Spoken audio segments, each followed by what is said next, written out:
Just moments ago, in the case of Trump versus Anderson, the justice is ruling in Donald Trump's favor, saying Colorado has no right to keep his name off the ballot this November.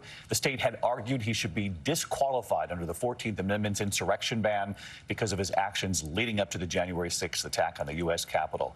But the Supreme Court just moments ago saying Donald Trump will remain on the ballot. Let's go to Terry Moran live at the Supreme Court. Terry, what have you been able to read so far? Well, David, a rare moment of unanimity on a usually divided court. All 9 justices of the Supreme Court agree that states cannot kick candidates off the ballot under the 14th Amendment. That clause which you mentioned, which passed after the Civil War, held that people who had sworn an oath to uphold the Constitution and then engaged in insurrection are banned from holding federal office further.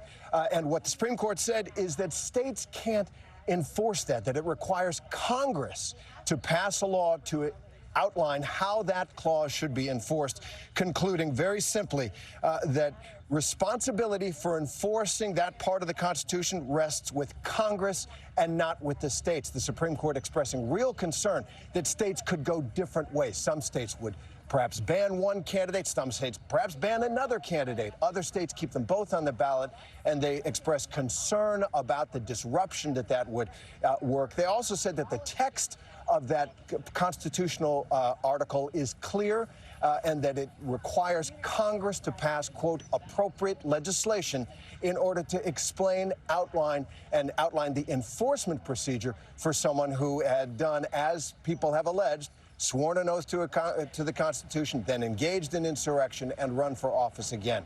Nothing will happen. Trump will stay on the ballot in all 50 states.